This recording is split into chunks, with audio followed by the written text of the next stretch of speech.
اس number کو پہننے والے اس کے بغیر چیزیں بالکل دھندلی دیکھتے ہیں۔ بچپن میں میرے ٹیچر کا چشمہ بھی ایسا ہی تھا۔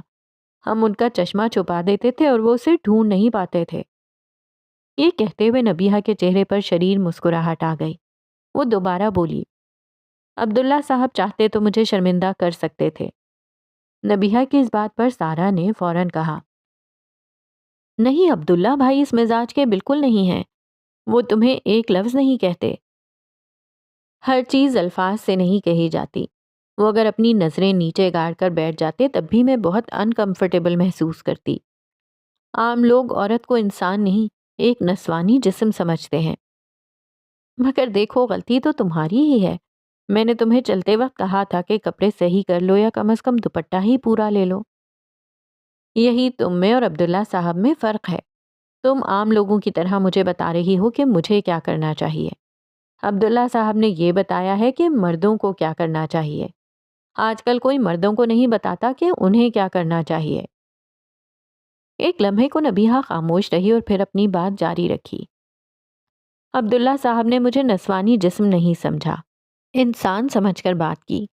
انہیں میرے مزاج کا اندازہ ہو گیا تھا کہ میں انانیت پسند ہوں۔ وہ مجھ سے گفتگو کرتے اور مسلسل نظریں نیچے کیے رکھتے تو میں اسے اپنی توہین سمجھتی۔ پھر ان کی کسی بات کا مجھ پر کوئی اثر نہیں ہوتا۔ میرے نامناسب لباس کی وجہ سے وہ مجھے دیکھنا بھی نہیں چاہتے تھے، اس لیے انہوں نے غیر محسوس طریقے پر اپنا چشمہ اتار دیا تھا۔ ان کی نظر اتنی کمزور ہے کہ میرے لباس کی کوئی خرابی انہیں نظر نہیں آئی ہوگی، مگر بہرحال وہ تم کو دیکھ تو رہے تھے۔ تم بھی عورت ہو سارا، میری طرح تم بھی جانتی ہو مسئلہ مردوں کا عورتوں کو دیکھنا نہیں ہوتا، ان کا زاویہ نظر ہوتا ہے۔ ٹٹولنے والا، ایکس رے کرنے والا، نشیب و فراز کا جائزہ لینے والا، گھورتے رہنے والا زاویہ نظر۔ جس مرد کا یہ زاویہ نظر ہو، کوئی برقعے والی اور چادر والی عورت بھی اس سے محفوظ نہیں ہوتی۔ اس لیے مائی ڈیئر سائرا، معاشرہ پاکیزہ بنانا ہے تو پہلے مردوں کو بتاؤ کہ وہ اپنا زاویہ نظر درست کریں۔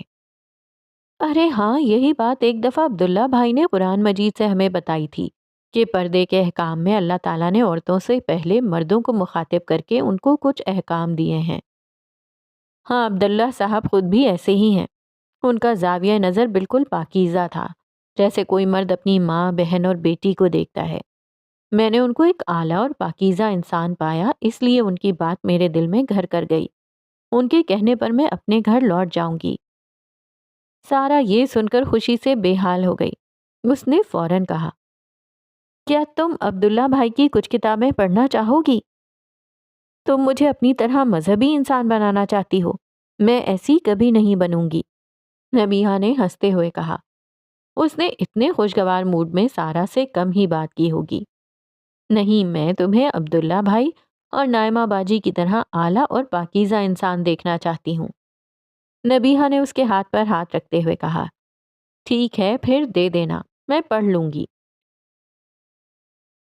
محترم زاریوس، اس بدبخت عبداللہ پر ہمارے حملے ناکام ہو گئے۔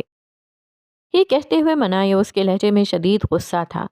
اس سے قبل سوگویال زاریوس کو بتا چکا تھا کہ وہ بھی عبداللہ کے گھر کے اندر سے اس پر نقب لگانے میں ناکام رہا ہے۔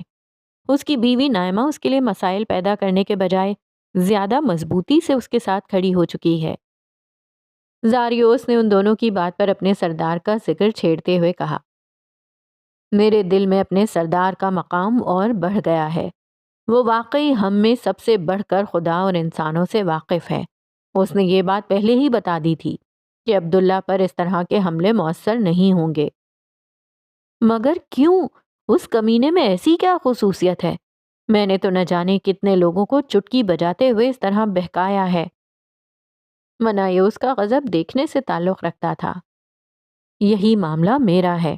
میں نے بڑے بڑے لوگوں کو ان کے گھر میں رسوا کروا دیا ہے۔ عبداللہ نہ صحیح، اس کی بیوی کو تو کمزور کرنا مشکل نہ تھا، مگر وہ بھی ڈٹی رہی۔ ایسا کیوں ہوا؟ سوگویال نے بے بسی کا اظہار کیا تو زاریوس نے ان کو سمجھاتے ہوئے کہا، ہمارا مقابلہ کوئی انسان نہیں کر سکتا۔ ہم کسی کے بھی پیچھے لگ جائیں تو اس کو برباد کر کے دم لیتے ہیں، مگر ہمارا داؤ صرف ان لوگوں کے معاملے میں چلتا ہے جو ہم سے غافل ہو جائیں یا پھر اپنی نیکی کے زوم میں مبتلا ہو جائیں۔ وہ خبیث عبداللہ، ایسا نہیں ہے۔ یہی نہیں، وہ بدبخت یہ بھی جانتا ہے کہ وہ ہمیں شکست نہیں دے سکتا، اس لیے وہ ہر جگہ خدا کو بیچ میں لے آتا ہے۔ اب خدا سے کوئی کیسے جیت سکتا ہے؟ آخری بات کہتے ہوئے زاریوس کے لہجے میں بھی شدید مایوسی تھی۔ مگر خدا اور لوگوں کے لیے اس طرح بیچ میں کیوں نہیں آتا؟ منایوس نے بھنا کر سوال کیا۔ تڑپ، محبت، شدید محبت۔ زاریوس نے خدا کی مدد کے راز سے پردہ اٹھانا شروع کیا۔ عبداللہ خدا کو زندہ و جاوید ہستی سمجھ کر اسی طرح تڑپ کر پکارتا ہے جیسے کسی انسان کو دوسرا انسان بلاتا ہے۔ باقی لوگوں کے لیے خدا ایک عقیدہ ہے، اس کے لیے ایک زندہ تجربہ۔ باقی لوگوں کے لیے خدا کی یاد ایک رسم ہے، اس کے لیے خدا ایک زندہ احساس ہے۔ خدا غیب میں ہے مگر وہ واقعی زندہ ہے۔ جو شخص اس حقیقت کو پالے، خدا غیب کے پردے کے باوجود اس کی ایسے ہی مدد کرتا ہے گویا وہ زمین پر اتر آیا ہو۔ پھر عبداللہ کو خدا سے شدید محبت ہے۔ اس نے خدا کے لیے خود کو خواہشات اور تعصبات سے اوپر اٹھا رکھا ہے۔ ایسے لوگ خدا کے لیے بہت قیمتی ہوتے ہیں۔ ان کے لیے خدا کچھ بھی کر سکتا ہے، کسی بھی حد پر جا سکتا ہے۔ تو پھر اس کا کیا کیا جا سکتا ہے؟ سوگویال نے مایوسی کے ساتھ سوال کیا۔ نفرت۔ محبت کا علاج ہے شدید نفرت۔ یہ نفرت میں پیدا کروں گا، تم بے فکر رہو۔ عبداللہ ہرگز نہیں بچ سکتا، بس تم دونوں میرے ساتھ رہنا۔ زاریوس نے پورے اعتماد سے کہا۔ اس کی بات سن کر ان دونوں کا حوصلہ بھی تازہ ہو گیا۔ جمیلہ کا پورا خاندان دسترخوان پر کھانا کھا رہا تھا سوائے سارا کے جو اپنے سسرال میں تھی۔ سب سے پہلے جنید نے کھانا ختم کیا۔ وہ دسترخوان سے اٹھنے لگا تو جمیلہ نے کہا، بیٹا اتنا تھوڑا کیوں کھایا ہے؟ امی میں نے کھا لیا، مجھے عبداللہ بھائی کے ہاں جانا ہے، میں نے ان سے ملنے کا وقت لیا ہوا ہے۔ اس کی بات سن کر سعد نے اسے گھور کر دیکھا جبکہ ماں کے پاس بیٹھی صبا فوراً بول اٹھی، بھائی مجھے بھی جانا ہے۔ ضرور چلو، جنید نے کہا مگر اس کے جملے کی گونج ابھی ختم بھی نہیں ہوئی تھی کہ سعد غرا کر بولا، خبردار، کوئی ضرورت نہیں اس کے پاس جانے کی، وہ ایک مغربی ایجنٹ ہے، ایک قادیانی ہے جو یہود و نصارہ کی سازشیں اور مغربی خیالات یہاں پھیلا رہا ہے۔ بیٹا یہ کس طرح کی گفتگو کر رہے ہو؟ میں نے تمہیں کیا یہی تہذیب سکھائی ہے؟ امی آپ بیچ میں مت بولیں، آپ معصوم ہیں، آپ کو نہیں پتا کہ وہ کیسے شیطانی ایجنڈے پر کام کر رہا ہے۔ دیکھا نہیں تھا اس کے پاس وہ گورا یہودی بیٹھا ہوا تھا۔ میں یہ جانتی ہوں کہ اس کی وجہ سے آج تمہاری بہن اپنے گھر میں اتنی عزت سے بیٹھی ہے۔ بس رہنے دیں، وہ آپ اور باجی جیسی معصوم خواتین کو بے وقوف بنا سکتا ہے، مجھے نہیں۔ بھائی آپ اتنا غصہ کیوں ہو رہے ہو؟ میں اپنا اچھا برا سمجھتا ہوں، جنید نے سعد کو سمجھاتے ہوئے کہا۔ اس پر صبا بھی بولی، اور میں بھی اپنا اچھا برا سمجھتی ہوں۔ تم تو رہنے ہی دو، تم تو ہو ہی بے حیا بے شرم۔ بیٹا یہ کیا ہو گیا ہے تمہیں؟ کس طرح کی باتیں کر رہے ہو؟ جمیلہ نے اسے سمجھانے کی کوشش کی مگر وہ تو بالکل بے قابو ہو رہا تھا۔ جھلا کر بولا، آپ نے اپنے کانوں سے اس روز سنا تھا، وہ پردے کے بھی خلاف ہے اور جہاد کا بھی منکر ہے، اور دیکھا نہیں تھا وہ بے حیا کس مزے سے عورتوں کی پاکی ناپاکی کی باتیں کر رہا تھا۔ بھائی وہ ہمیں طلاق کا قانون سمجھا رہے تھے جو اللہ تعالیٰ نے قرآن میں بیان کیا ہے۔ عبداللہ بھائی نے ہماری غلط فہمی دور کرنے کے لیے ہمیں سمجھا دیا تو کیا ستم ڈھا دیا کہ آپ ان کے دشمن ہو گئے ہیں؟ صبا نے بڑے طریقے سے سعد کو سمجھانے کی کوشش کی۔ اس کو کوئی سخت جواب دینے کے لیے سعد نے منہ کھولنا ہی چاہا تھا کہ جنید نے مضبوط لہجے میں کہا، بھائی آپ کسی پر غلط الزام مت لگائیں، نہ وہ پردے کے خلاف ہے نہ جہاد کے، بس آپ کو ان سے اللہ واسطے کا بیر ہو گیا ہے، لیکن میں ان سے ملنے جا رہا ہوں اور صبا بھی جا رہی ہے، کوئی ہمیں نہیں روک سکتا۔ یہ کہتے ہوئے اس نے بہن کا ہاتھ پکڑا اور گھر سے باہر نکل گیا۔ سعد بھی غصے میں ایک سانپ کی طرح پھنپھناتا ہوا کھڑا ہو گیا اور دروازے کی طرف دیکھتا ہوا بولا، یہودیوں کے اس ایجنٹ کو تو میں جلد ہی دیکھ لوں گا۔ اس لمحے اس کی آواز سے وہی پھنکار بلند ہو رہی تھی جو زاریوس کا خاصہ تھی، وہی زاریوس جس کا نشانہ کبھی خطا نہیں جاتا۔ پتہ نہیں بھائی کو کیا ہو گیا ہے، ہر گزرتے دن کے ساتھ اس کا رویہ عجیب ہوتا جا رہا ہے۔ جنید نے آتے ہی عبداللہ سے اپنے بھائی سعد کا معاملہ بیان کیا۔ دیکھیے آپ کا بھائی سعد مزاج کے اعتبار سے جذباتی ہے، اس کی عقلی صلاحیت بہت کم ہے۔ ایسے لوگ تعصبات کا فوراً شکار ہو جاتے ہیں۔ جو شخص ایک دفعہ تعصبات کے اسیر ہو جائیں ان کے لیے اس پھندے سے نکلنا بہت مشکل ہو جاتا ہے۔ اونٹ سوئی کے ناکے سے گزر سکتا ہے مگر کوئی متعصب آدمی جنت میں نہیں جا سکتا۔ تعصب اتنی بری چیز کیوں ہے؟ جنید نے سوال کیا۔ یہ اپنی ذات میں کوئی بری شے نہیں، اصل میں یہ کسی چیز سے جذباتی وابستگی ہے، لیکن جب یہ سچائی کے انکار کا سبب بن جائے تو پھر جہنم کے سوا یہ کسی اور راستے کی طرف لے کر نہیں جاتا۔ اس میں مبتلا شخص کو وقت کا پیغمبر بھی کچھ سمجھانے کی کوشش کرے تو وہ مان کر نہیں دیتا۔ ایمان کیا ہوتا ہے؟ اس دفعہ صبا نے عبداللہ سے پوچھا جو جنید کے ساتھ ہی بیٹھی تھی۔ دیکھیے اللہ نے ہمیں اس دنیا میں دو امتحانوں میں ڈالا ہے، ایک عمل کا امتحان یعنی ہم اللہ کا حکم مانتے ہیں یا نہیں، دوسرا فکر کا امتحان یعنی یہ حقیقت دریافت کرنا کہ خود اللہ کا حکم اور اس کی مرضی و منشا کیا ہے۔ اس دنیا میں ایک عیسائی بھی اپنے دین کو اللہ کی طرف سے کہتا ہے اور ایک مسلمان بھی۔ ایسے میں تحقیق کرنا ہوگی کہ صحیح کون کہہ رہا ہے۔ اسی طرح خود مسلمانوں میں بھی ہر گروہ اپنی بات کو اللہ کی بات کے نام پر پیش کرتا ہے۔ ان میں سے بھی کس کی بات اللہ اور اس کے رسول کی نسبت سے درست ہے، اس کو تلاش کرنے کی کوشش کرنا چاہیے۔ یہ ایمان ہے۔ مگر جو بات پہلی دفعہ کسی سے سن لی اور اسی پر اڑ گئے، یہ تعصب ہے، اس کا انجام بہت برا ہوگا۔ مگر ہر شخص میں تو یہ صلاحیت ہوتی ہے نہ شوق، تو وہ یہ کیسے کرے گا؟ صبا نے اعتراض اٹھایا۔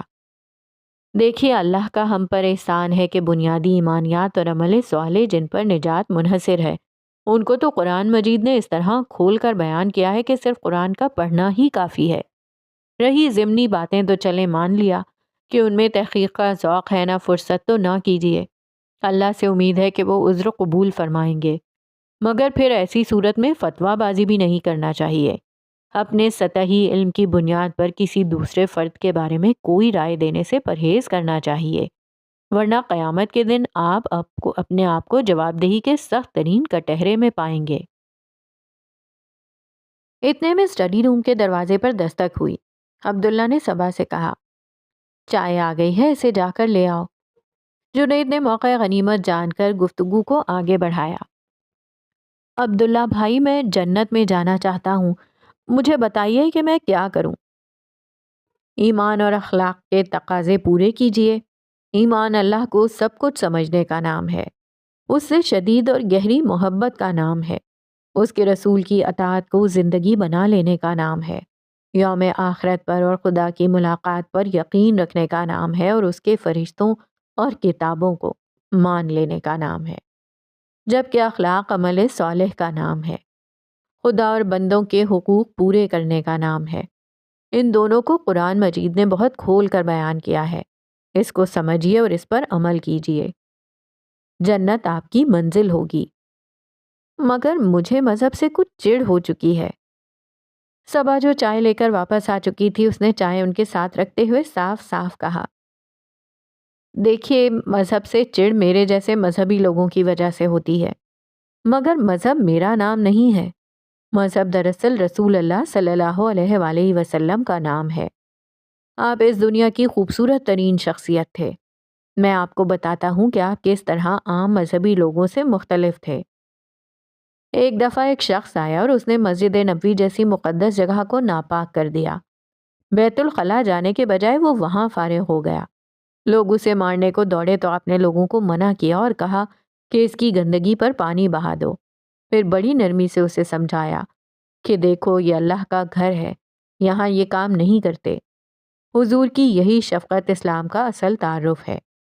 پھر ایک دفعہ آپ جمعے کا خطبہ دے رہے تھے، ایک شخص نے عین خطبے کے بیچ میں آ کر آپ کو روکا اور کہا کہ مجھے کچھ سوالات کرنے ہیں۔ اس نے یہ اصرار کیا کہ مجھے کہیں جانا ہے اور مجھے ابھی بتائیے۔ آپ نے خطبہ بیچ میں روکا، اس کے سوالات کے جوابات دیے اور پھر دوبارہ خطبہ شروع کیا۔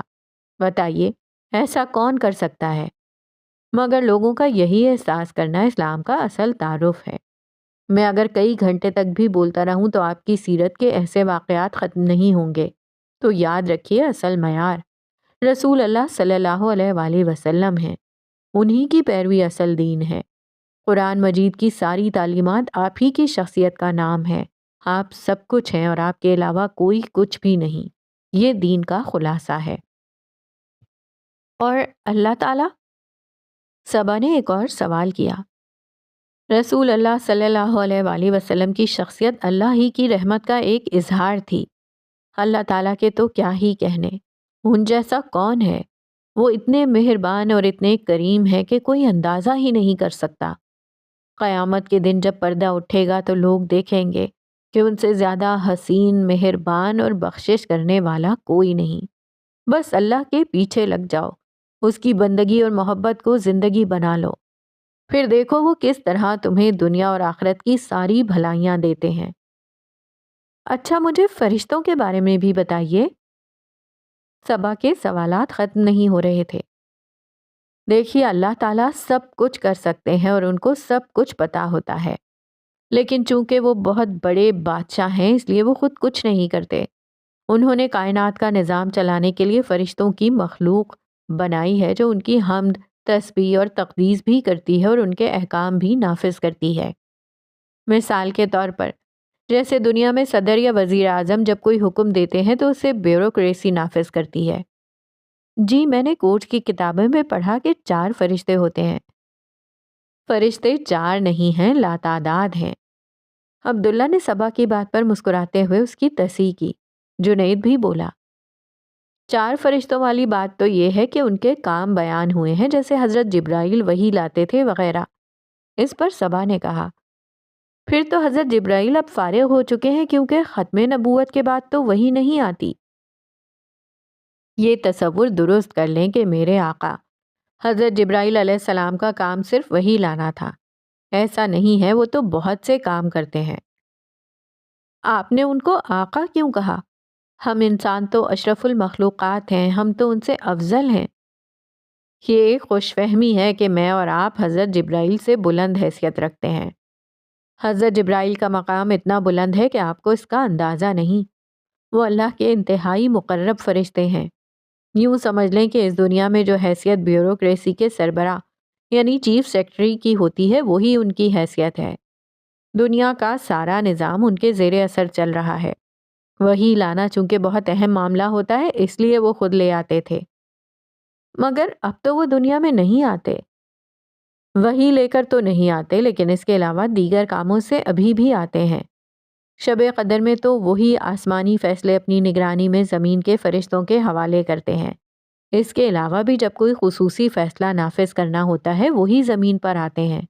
ہر فرشتہ ان کی بات مانتا ہے اور ہر شیطان ان سے ڈرتا ہے۔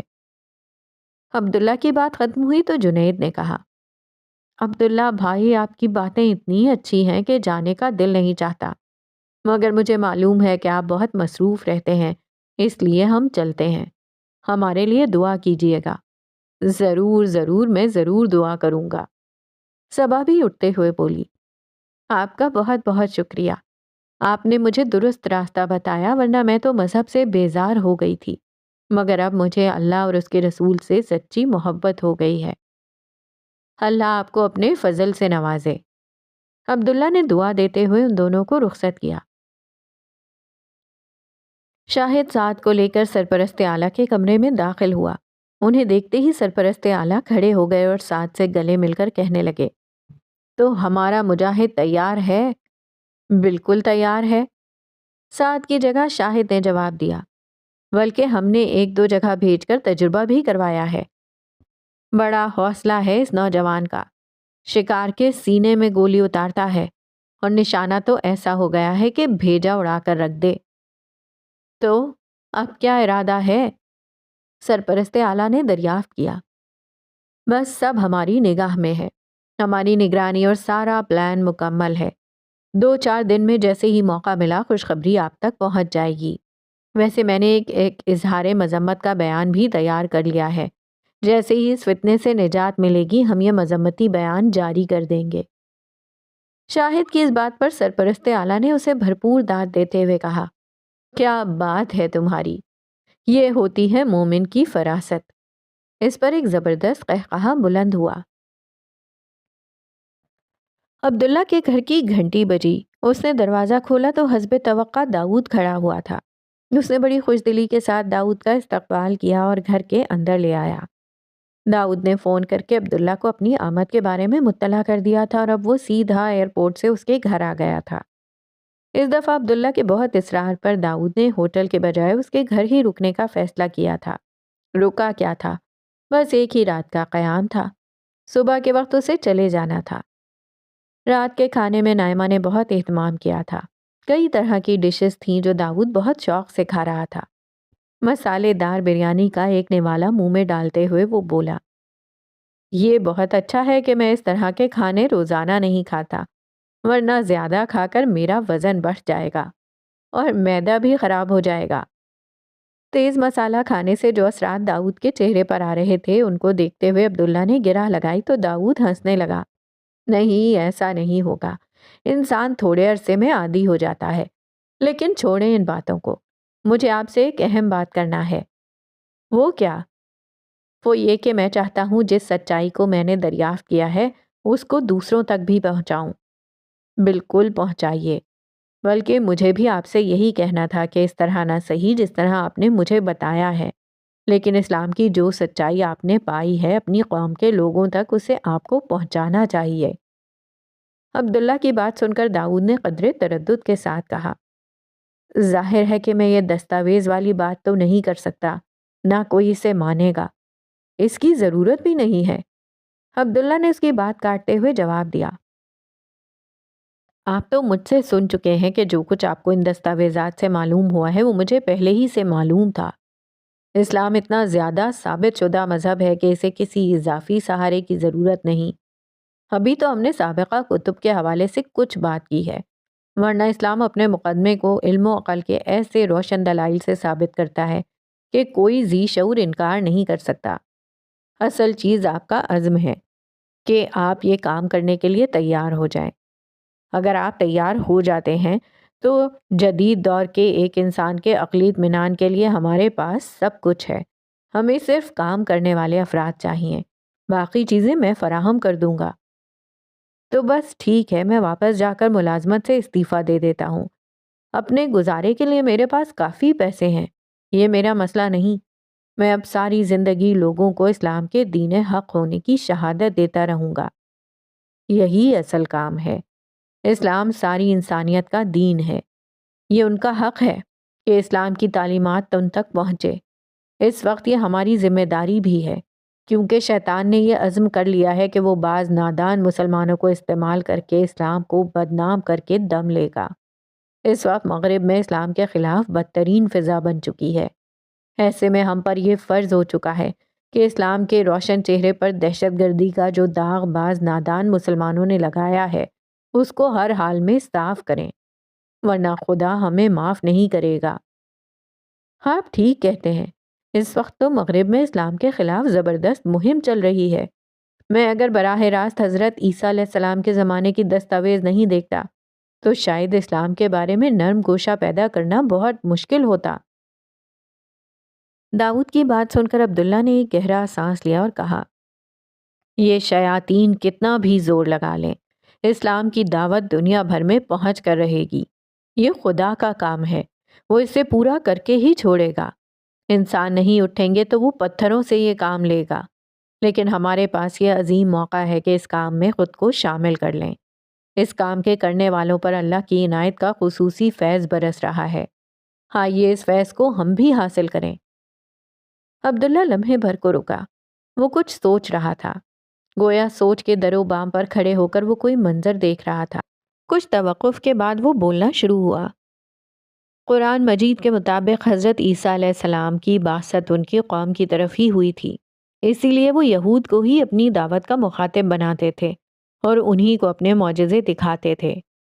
ایک دفعہ ایک عورت جو یہودی نہیں تھی ان کے پاس آئی، اس کی بیٹی بہت بیمار تھی۔ اس نے آپ سے مدد کی درخواست کی۔ آپ نے فرمایا کہ بنی اسرائیل کی کھوئی ہوئی بھیڑوں کے سوا کسی اور کی طرف نہیں بھیجا گیا، اس عورت نے بہت اصرار کیا تو آپ نے کہا، بچوں کی روٹی کتوں کے آگے نہیں ڈالتے۔ عبداللہ یہاں پہنچ کر رک گیا، پھر داؤد کی طرف دیکھا جو بڑی دلچسپی سے یہ سن رہا تھا۔ جانتے ہو داؤد، اس عورت نے حضرت عیسیٰ کو کیا جواب دیا؟ کیا جواب دیا؟ عبداللہ نے میز پر رکھی ہوئی روٹی ہاتھ میں اٹھائی اور کہا، اس عورت نے ایک کمال کا جواب دیا۔ یہ جواب جس کو دینا آ جائے وہ خدا سے سب کچھ پا سکتا ہے۔ اس نے کہا، آقا، کتے بھی تو وہی روٹی کھاتے ہیں جو مالکوں کی میز سے گر جاتی ہے۔ یہ کہہ کر عبداللہ لمحے بھر کو رکا اور بھرپور تاثر کے ساتھ کہا، پھر اس عورت کے لیے اللہ تعالیٰ نے اپنا قانون بدل دیا۔ حضرت عیسیٰ نے اس عورت کی بیٹی کو ٹھیک کر دیا۔ تھوڑی دیر کے لیے خاموشی طاری ہو گئی۔ داؤد نے بھی کھانے سے ہاتھ روک لیا تھا۔ عبداللہ پہلے ہی رکا ہوا تھا۔ پھر کچھ ہی دیر میں اس خاموشی کو عبداللہ کی آواز نے توڑا۔ اس وقت خدا کی عنایت کا فیض بٹ رہا ہے، لیکن یہ فیض ہر شخص کے لیے نہیں ہے۔ یہ ان کے لیے ہے جن کو خدا پسند کر لے، یا پھر ان کے لیے جنہیں خدا سے مانگنا آ جائے، جیسے اس عورت نے مانگا تھا۔ تو میں خدا سے کیا مانگوں؟ داؤد نے عبداللہ سے پوچھا۔ نبوت تو مل نہیں سکتی، وہ ختم ہو چکی ہے۔